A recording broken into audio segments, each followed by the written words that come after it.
soit à calculer la valeur de l'intégrale, im de lambda est égal à intégrale de moins lambda à plus lambda de exponentielle de mx divisé par 1 plus exponentielle mx dx, avec lambda un réel et m, ici, un réel strictement positif.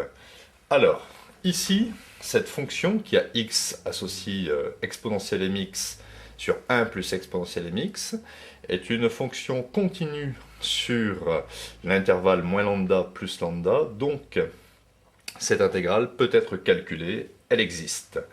Alors ici, si je pose u de x est égal à 1 plus exponentielle mx, cette fonction est dérivable sur R, et u' de x, la fonction dérivée, dérivée de 1 ça fait 0, et la dérivée de l'exponentielle de mx, c'est m exponentielle mx. Car je me souviens que lorsque je dérive exponentielle de u, c'est u' exponentielle de u. Donc ici, enfin c'est grand U, hein, alors qu'ici c'est petit u. Donc si ici grand U c'est mx, la dérivée c'est m fois 1, c'est-à-dire m. Alors ce que je vais faire ici, c'est que je vais introduire un coefficient m au numérateur, et devant l'intégrale, je vais mettre ici 1 sur m.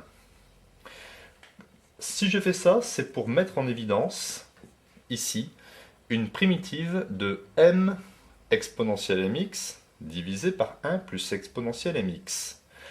Une primitive de u', hein, ici on retrouve exactement u' sur u, une primitive de u' sur u, ou bien u' de x sur u de x, hein, ça sera logarithme de u de x. Donc logarithme de 1 plus exponentielle mx, donc à prendre entre moins lambda et plus lambda, et on n'oublie pas le coefficient 1 sur m devant.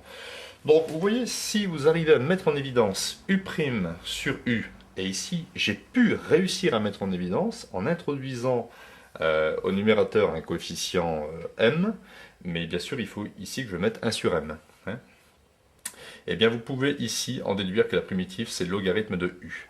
Alors ici u est strictement supérieur à 0, car une exponentielle mx strictement supérieure à 0, plus 1, on a une quantité strictement supérieure à 0. Hein. Sinon, il aurait fallu mettre ici la valeur absolue, hein, pour être sûr que la quantité soit strictement positive.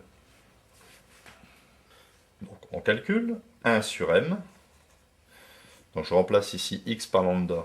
Donc logarithme de 1 plus exponentielle de m lambda, moins, et je remplace ensuite x par moins lambda, logarithme de 1 plus exponentielle de moins m lambda. Donc je vais mettre ici des crochets. Ensuite, j'applique la formule logarithme de a moins logarithme de b, à condition que a et b soient strictement positifs, et c'est le cas, est égal à logarithme de a sur b. Donc j'obtiens 1 sur m, logarithme, alors le a ici c'est 1 plus exponentielle m lambda, et le b, 1 plus exponentielle moins m lambda. Donc voilà ici le résultat simplifié.